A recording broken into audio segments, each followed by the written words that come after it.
No reira whaikarori o hone re hareruia kia I honga mono matua Ngai-Tamawhariua tapu me ngā hanera pona me te māngai. I nā whea I tū ai tēnei marae. Tēnei marae o te marae tahito. Te mea tawhito. I reira, tēnei o ngā marae I te tuatahi. Tēnei o ngā whare, te whare o Te Rangihouhiri, ki reira. Koe ne tō rātou base, ki tēnei o ngā marae, te purekari uiuka. Oe te iwai, hara mai konei te kanikani. Ka moke moke, ka pirau haere, ka raru haere, ka māwiwi haere, I rātu mea. Pērā ia tāua te tangata.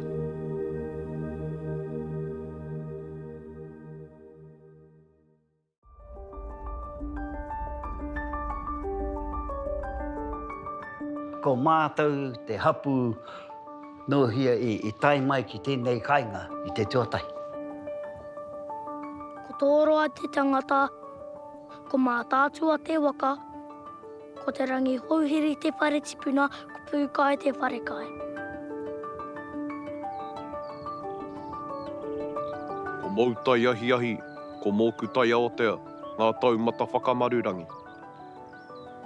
Ko te rātahi te tipuna toka, ko te awaroa te rerenga tai.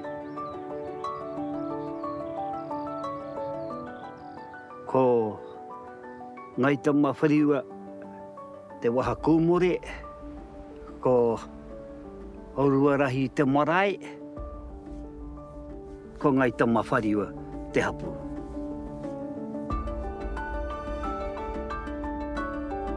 Ka kite atu kei wahora ana ko te Rangihouhiri tērā, ne? Kai te mau tonu te rau, ko te rau mā tērā o te manu toroa. Te mau tonu ki tana hae, he kahu ki runga ki tana mea. Ki ona makaue, ko tērā tō tātou nei tīpuna ko toroa.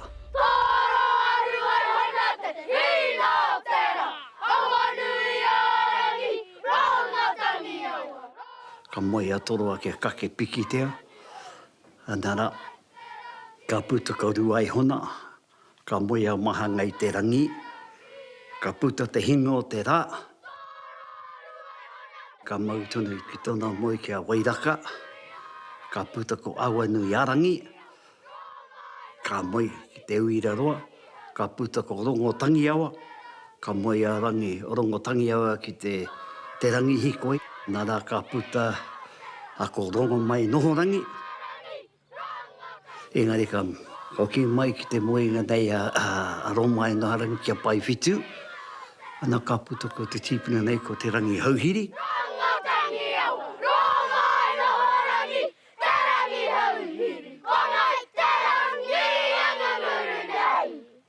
Te kāinga nei, tūturu ngai te rangi. Te kāinga nei, koa he toru ngā hapu ki tēnei pito ko ngā Matakana. He rua ngā hapu ki rangi waia. Me ki pēnei te kōrero. Noho kotahi tangai tātau katoa ki te kāinga nei.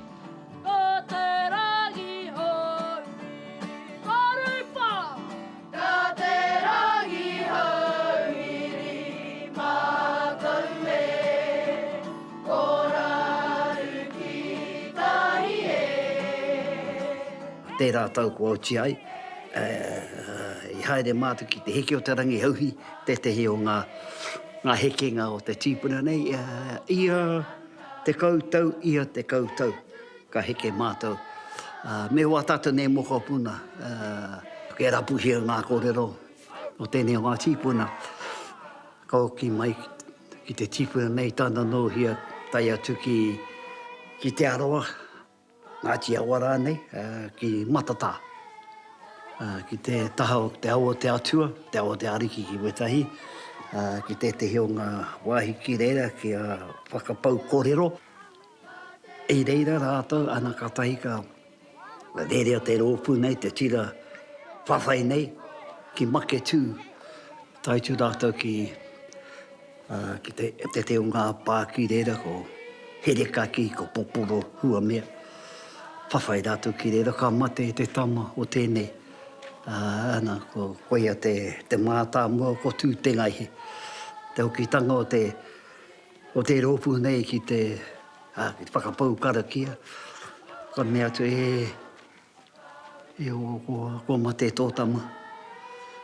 Ana rā ka puta mai te kōrero aua e tama haere. Moutai ahi ai. Mōku tai awatea. Ka oki rātou ki te awatea atua ki whakapau kōrero. Te matetanga o te tīpuna ana.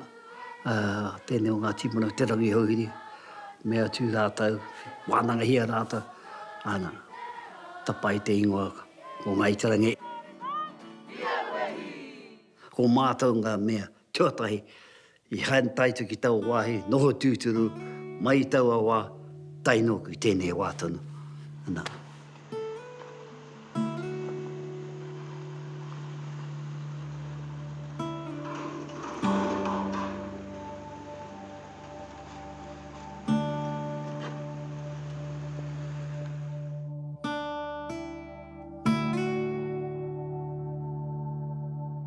I nā whea I tū ai tēnei marae. Tēnei marae o te marae tahito. Te mea tawhito. Te mea tawhito. I ahu mai. Huri ai ki te rāpā. Ki te rākau painara. I tuatu ki te rākau painara ki ringo. 1928. Ka nuku te whānau te whare ki kone. Kōtsi te whare? Kao. Kaira nō ringa I te mea kāre he whakaero. Ai, pēnei hoki te kōrero. Wānanga hia mātou. Tō mātou hia. Kia tūhera te ngā whare nei. I raru I te kaupapa te hāhi rātana. Engari muri mai o te tūwheratanga o te whare nei. Ka mea mai hoki te kōrero. Kōti tērā wāhi kia tātou.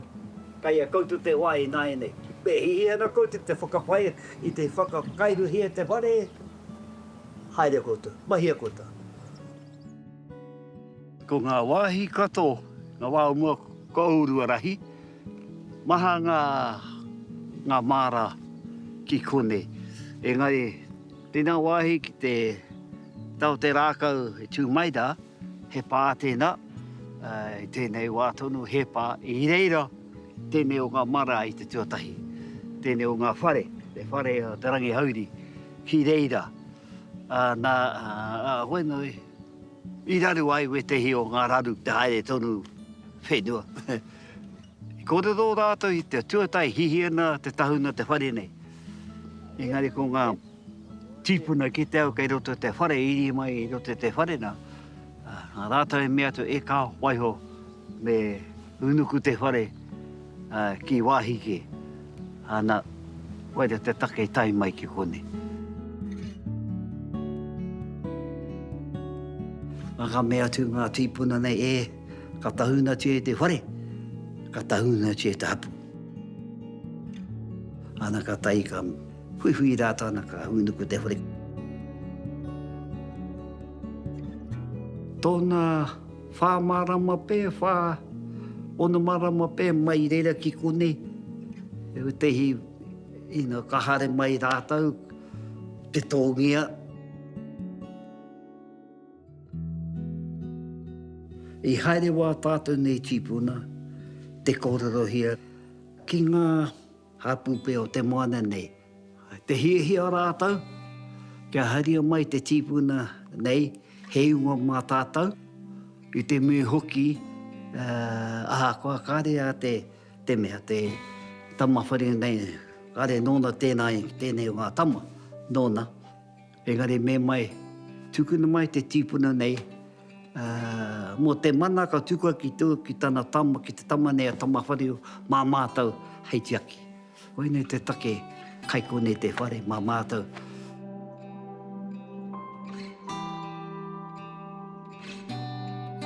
Tēnei anō o ngā wāhi nohia tamawhariua, koi nei te tehi o ana pā. So, why it's called te ure ture, well, this area here, because it was the breeding ground of the flounder and the whai. Anara, ko te ārai rehe, me pūkai, anara ka puta ko te tama nei ko Ngai-Tamawhariua. He tino kraua tēnei Te Rangihouhiri, he tino pakeke tēnei ki tana hoa wahine. I ahua rangatahi tana wahine a pūkai. Hoi no, he kai e hihi ana, te wahine nei. Waihoki ere moena tātou hea te kai. Ka haututu rāua ki a rāua. Ka kimo ngā karu. Ka mene ngā kanohi. Ka tahi ka mahi a te mahi. Huna rātou i roto i te marakumara. Ana ko te whakatauki te kuia rā ko pūkai reke rawa, huna i te pō. Engari te mua hōtaka mai o hapu tana wahine, ako te tipuna nei Te Rangihouhiri, tēnā. A mea mai wana kōrero. I puta mai koe hei pōriro, i te puku o tō taka wahine. Engari, ko koe ko au ko koe.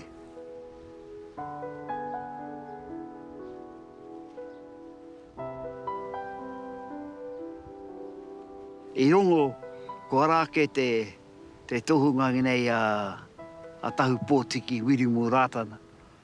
Tana taitanga mai ana, hara mai ma runga kuna ne.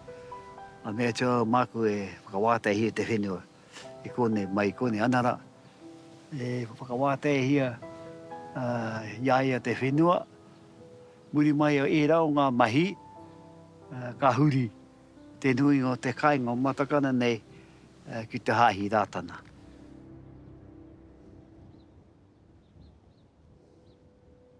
Nō reira whaikarori o hōnere hararuia kia I hōnga mono matua Tamawhariua tapu me ngā hānera pona me te māngai. Tā tua tuanoa kia koto nā tuakana wairua, te arapa, te omaka, periwiri tua hāmoera. Me te māngai ko te inua ea te katatu mai na koutu ki wanganui tēnei whakamoimiti o mātau.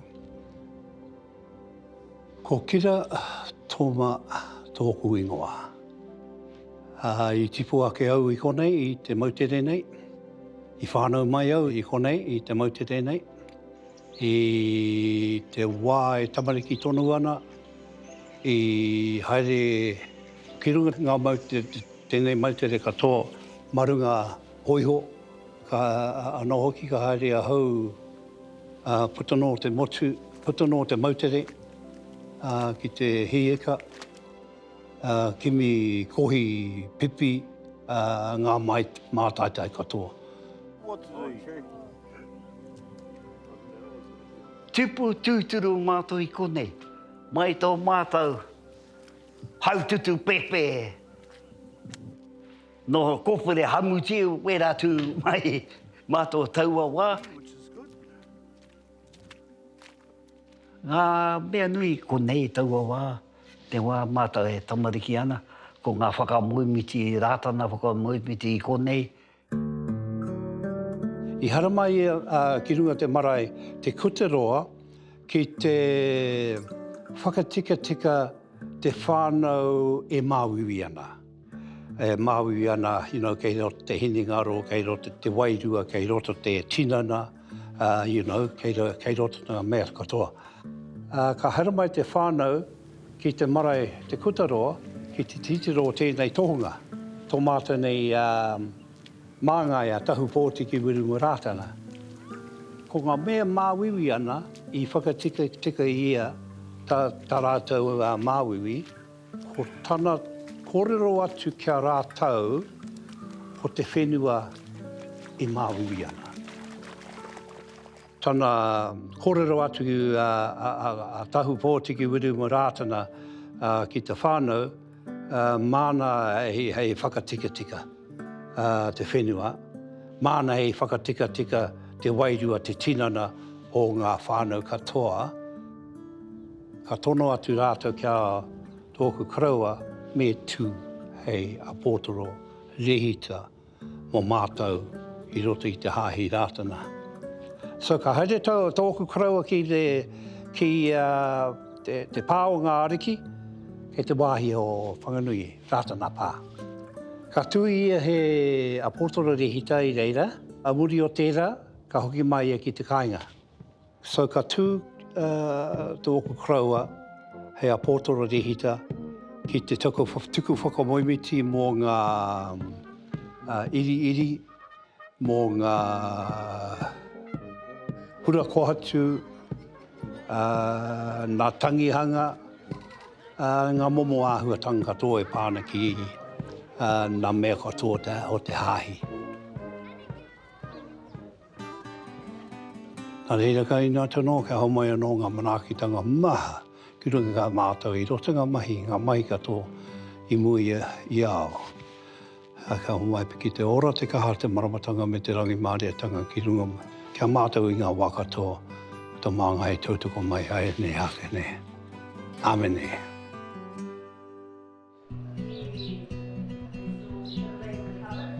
Koe ne tō rātou base ki tēnei o ngā marae.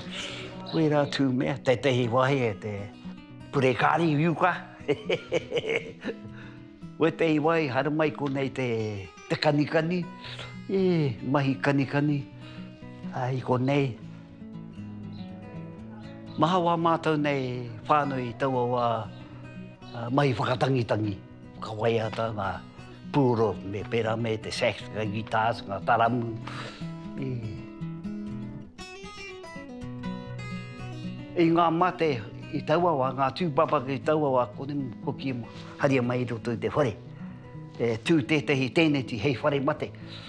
Ana ka kiki tonu ngā tēnei te rai, te hei, te kai o te kau, ngā hei. Pēnei tonu, whariki tonu ngā hei nei i roto i te tēnei te whare mate nei, hei moinga. Kume titi kau, miraka kau, wera tū mea. Koe rā tō rāta nei mai, maha ngā whapāmu te kainga nei, o ngā kainga katoa nei. Koe, moko puna tātou i taua wā.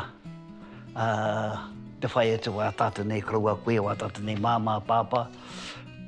Mutinga mai o tēnā ka ho mai 10 shillings pe, te haere ki tōneke. Te kau pēr ngā pāmu tēnei huarahi. Engari te urunga mai ngā 60s pēr. E otu ka tīmata i tēnei mea te corporatization, te capitalism. E taua wā ngā mātou nei pāmu mahi krimi. Ana mai tērā ka taika wehe mai te nui ngō mātou i konei, i tēnei, te kainga nei, ki te whiwhi mai, ki wike, ki tua whenua ke, i pērā ki au. I ahatia ki te maraina i te wai wehe ngā whānau? Noho moke, i te mea hoki te nui ngō mātou ka rangatahi o taua wā, wehe mai te whai mahi ki te whai mahi, te whawhai, te whai mea kato, ana mahue mai ko ngā kuia, ko ngā kraua. Ki te tiaki mai te marae, ki te noho ki wā e roto wā tātou nei kāinga, wā tātou nei whare mo, ai. Ka moke, ka pirau haere, ka raru haere, ka māwiwi haere, i rātu mea, pērā ia tāua te tangata. Ewa, mahi he anō. Kua pākarukaru haere te marae nei, he mahi te patch on patch. Kia tūtonu tā mātou nei marae. Te kautau pēr, tēnei o ngā marae, katia. Uihui tahi ai mātou, pai kare ko tai te wā kia kata tiro haere mātou kia whakahaungia tō tātou nei jipuna. Engari kare te huarahi nei, he huarahi mā ka au. I roto i te kōrero. Te ngākau mamai o tahi te ngākau tangitangi o wetahi, te ngākau aroha, we rātu me te kore rātou i hia na, kau wetahi, engari hunaia ku whakaaro, hunaia ku whakaaro ke kore kitea. Ia rā ka whakamoimiti au, me pēhea, ana ka kōrero te hapu, ore mātou ki te kraua ana, kireina nahira ki mātou mea tu. Ko taia te wā, ka tuka he pānui ki te kāinga nei, ki te kāinga.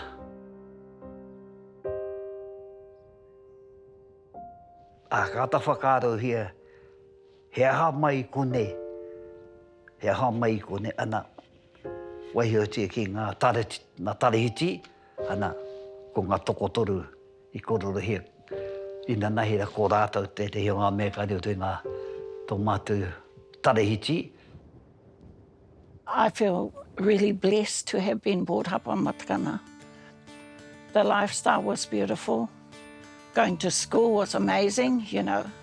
You know, the only thing I can remember is getting a thorn and cleaning our fingernails, because you get lined up outside before school starts. And if your fingernails were dirty, you get a whack on the hand with the ruler. That's about the only good thing I remember actually. We spent a lot of time at the old marae, fixing the roof and, you know, patching up the boards that had fallen off.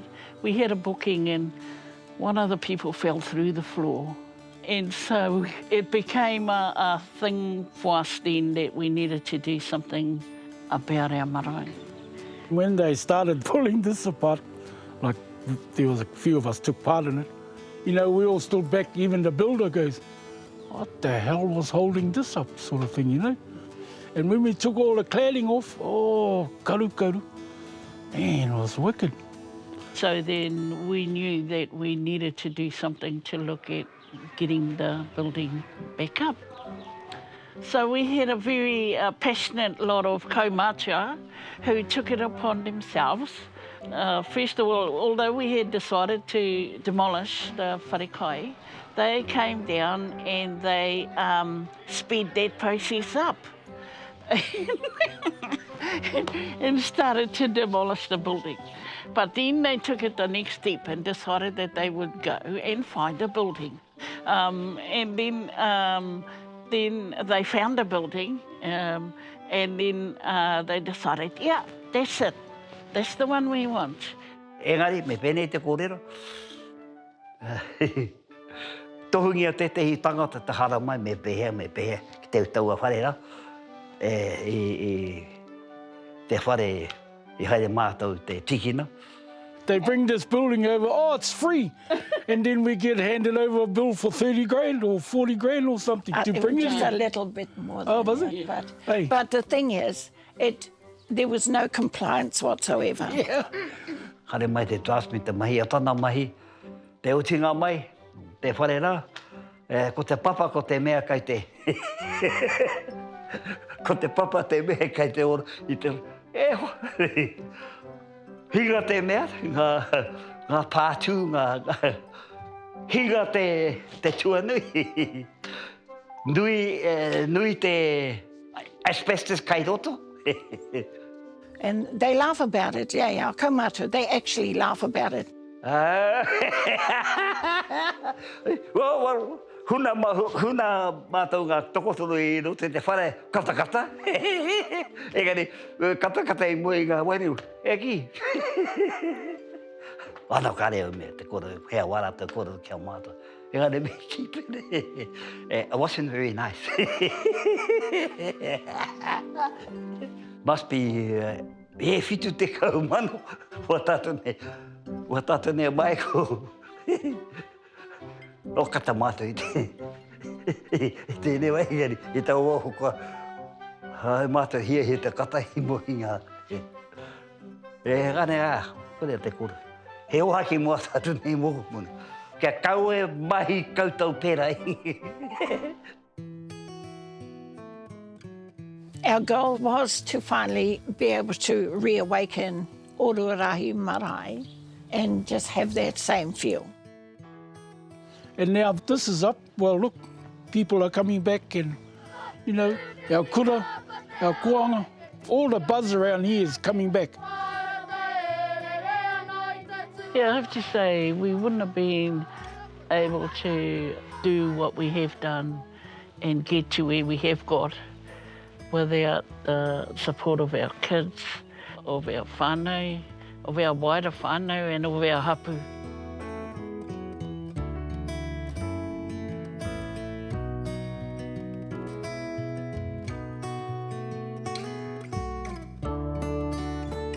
Ako te heta marae.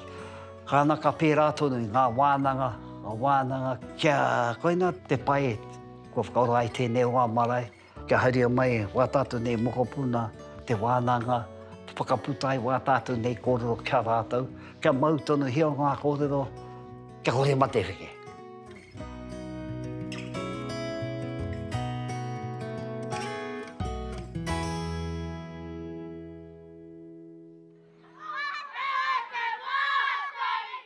Koina tāku whainga i tēnei wā mō a tātou nei mokopuna, wā tātou nei tama pere ngā wānanga, kai te wānanga hea tātou i nā ea tonu nei.